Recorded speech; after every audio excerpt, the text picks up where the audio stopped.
Chapter 18. The youth stared at the land in front of him. Every bush seemed to hide terror and power. He was not aware of the series of orders that started the attack, although from the corners of his eye he saw an officer waving his hat. Suddenly he felt a straining among the men. The line went slowly forward like a falling wall. That's a simile. With a sigh that was meant to be a cheer. It's interesting that, they're supposed to cheer, but it sounded more like a sigh. It's like they all sort of know what's coming. Um, the regiment began its journey.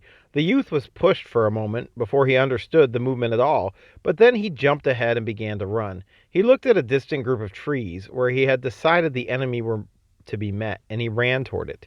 He believed the whole time that it was only a matter of finishing something unpleasant as quickly as possible, and he ran hard. His face clearly showed the strain. His eyes were held in an awful stare. And with his dirty clothes, the torn cloth with its spot of blood on his head, that's the red badge of courage, of course, his wildly swinging rifle, he appeared to be a mad soldier. As the regiment went from its position into a clear space, the forest in front awakened. Now, that's obviously a metaphor. We're talking about guns firing, right? Out of the forest that looked just like a forest before. Yellow flames leaped from many directions. The forest made a fierce sound. The forest didn't make a sound. The guns of the enemy did, but since you can't see the enemy, it seems like it's coming from the forest. The line moved straight for a moment, then the right side started forward. It in turn was passed by the left. After this, the center came to the front until the regiment was like a moving wave of water. Right? It's supposed to move like a line, but it's more rippling as bullets plow into it. An instant later, the opposition from the bushes and trees burst upon the men and scattered them. The youth, light-footed, was in front without realizing it. His eyes still watched the group of trees. From all places near it, the shouts of the enemy could be heard. Little flames from rifles leaped out. The song of the bullets sounded in the air. You can sort of hear them whizzing by your head. It makes it sound peaceful or happy like a song, but not so much. All around, the men fell in pain. The regiment left an awful trail of bodies. They had passed into a clearer place. The straining pace ate the energies of the men.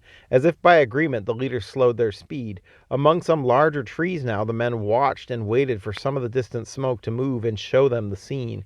Since much of their strength and breath was gone, they returned to fear. The youth thought that he had run miles and that he was in some new and unknown land. The men now had the opportunity to see some of their friends dropping with screams and shouts. A few lay near, silent or crying, and now for an instant the men stood, their rifles in their hands, and watched the regiment get smaller. They were in a state of shock. They stared blankly at the sight, and lowering their eyes, looked from face to face. It was a strange pause and a strange silence. Of course, this is probably the worst place to pause. Hey, we're taking enemy fire, and we've run to a place where we feel like maybe we can't advance anymore. Let's just stand here and get shot. That's essentially what's happening. But of course, it's hard to direct these kinds of things when they're just what people do naturally.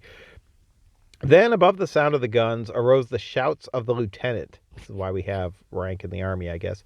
He came suddenly forward, his young face filled with anger. "Come on, you fools!" he screamed. "Come on! You can't stay here! You must come on!" He said more, but much of it could not be understood. He started rapidly ahead, with his head turned toward the men. "Come on!" he was shouting. The men stared at him with dull eyes. He was obliged to stop and come back. He stood then, with his back to the enemy, and shouted curses into the faces of the men. His body shook from the force of his voice. The friend of the youth moved suddenly forward. Dropping to his knees, he fired an angry shot at the forest. This action awakened the men. They acted no more like sheep. They seemed to think suddenly of their rifles, and at once began firing. At the shouts of the officers, they began to move forward. The men stopped every few steps to fire and load, and in this manner moved slowly from trees to trees. They went painfully forward until they reached an open space. Here, behind the trees, the men stopped, as if threatened by a giant wave. An open space is dangerous in this sort of a situation. Again, the lieutenant began to shout and curse. Once, he seized the youth by the arm. "Come on," he roared. "Come on, we'll all get killed if we stay here. We have to go across that field." And then the remainder of his idea disappeared in curses. The youth stretched forth his arm. "Cross there?" "Certainly, just across that field. We can't stay here," screamed the lieutenant. He put his face close to the youth. "Come on!" It was as if he planned to drag the youth by the ear into the attack. The youth felt a sudden unspeakable anger against his officer. He pulled away fiercely and shook him off. "Come on yourself, then," he shouted. There was a bitter demand in his voice. They ran together down the line of the regiment. The friend hurried after them, In front of the flag, the three men began to shout. Come on, come on! They danced and leaped like madmen. The others waited in doubt for a moment, and then, with a long cry, the reduced regiment moved forward and began its new journey. Over the fields went the rushing mass. It was a handful of men thrown into the faces of the enemy. Toward it instantly would leap yellow flames. Blue smoke hung before them. The youth ran like a madman to reach the trees before a bullet could find him. He put his head low. With him was born a despairing love for the flag which was near him. It was a creation of beauty, secure from harm. It was like a woman, red and white and hating and loving, that called him with the voice of his hopes. Because no harm could come to it, he gave it power. He stayed near, as if it could be a saver of lives. Pause for a second. This is a very incorrect view of the flag. If anybody has read any accounts of Civil War battles, the flag is a magnet for bullets. They're always trying to shoot the flag bearer. If you're a flag bearer or an officer on a horse, you're getting shot at the most. But there's something about the flag that's symbolic of country or something, and it feels like a symbol of safety and protection to Henry, even though realistically it's not. And he's sticking with it. But this is one of the symbols of the story, is flags and what they represent.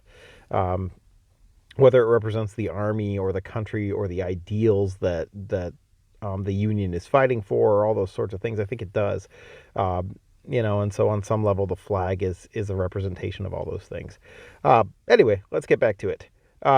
Then he was aware that the soldier carrying the flag jumped suddenly, as if struck by a bullet. He slowed and then became motionless. The youth leaped at the flagpole. At the same instant, his friend came from the other side. They pulled at it. For a moment, there was a fierce struggle. The dead man seemed to be fighting in awful ways for possession of the flag. It was over in an instant of time. They pulled the flag free. As they turned again, the lifeless body fell forward with bowed head. One arm swung high, and the curved hand fell with heavy protest on his friend's shoulder. So the flag bearer died. They're continuing their advance. That chapter doesn't end at the end of the attack. Now they're standing in the middle of a field of fire, close to the enemy, holding the flag. It's a dangerous situation for sure. And obviously, I'm just going to continue with the chapter 19. So hold on a second. I'll be right there.